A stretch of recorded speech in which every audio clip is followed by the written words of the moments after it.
Hey guys, so in this video, we're going to be looking at some key features of graphs, such as determining if the graph represents a function, finding the domain, finding the range, determining the x-intercepts, y-intercepts, the maximum of the graph, and the minimum of the graph.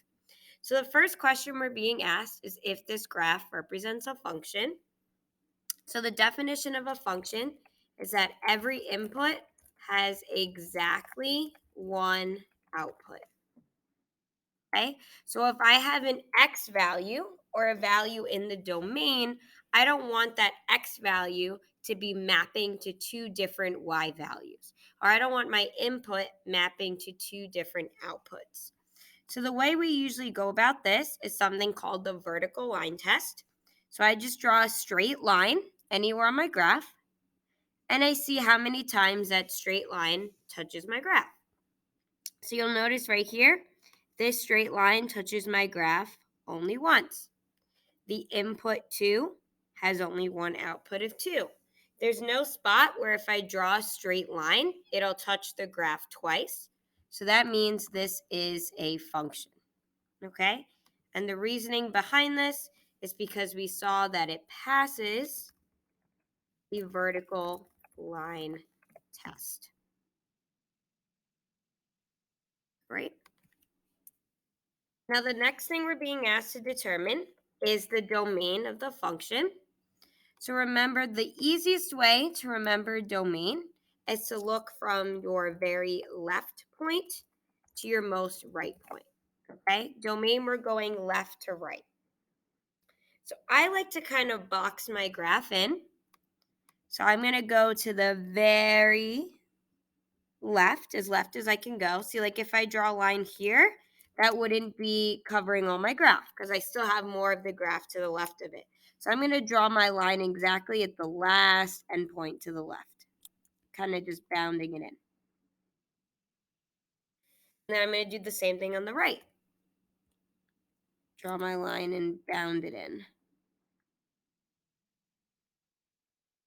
Okay.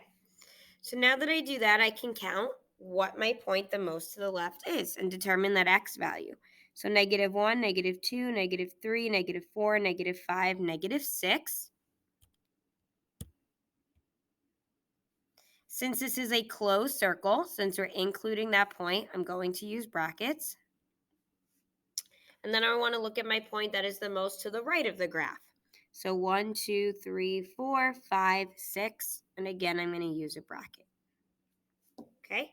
Since we're looking left to right, since we're looking at horizontal distance, I'm writing down the x coordinates. Now, range deals with going from your point from the bottom to the top. Okay, because range is talking about your vertical distance or your y values. So once again, I'm going to box in my graph. I'm going to draw a line where my lowest point is. And I'm going to draw a line where my highest point is. And I'm going to write down what those y values are. So the y value of my lowest point is 0 because it's right on that x-axis. And the y value of my highest point is 1, 2, 3, 4, 5, 6. All right. Now, x-intercept means where the graph touches the x-axis. So remember, the x-axis is horizontal. And the point that touches the x-axis is right here. So this x-intercept is 3, 0. Your x-intercept will always have a y of 0 because that's what causes it to lie directly on that x-axis. The y-intercept is going to be where the graph touches the y-axis. So this is my y-axis. My graph touches the y-axis right at this point. And this point is 0. I don't go left or right. 1, 2, 3, 4, 5, 6.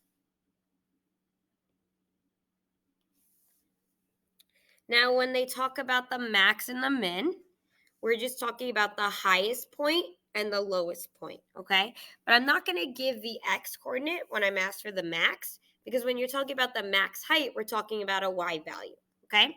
So the highest point in our graph was right here. That is at 1, 2, 3, 4, 5, 6. So that's the maximum value we obtain. And our lowest point is here at 0. So that is our minimum.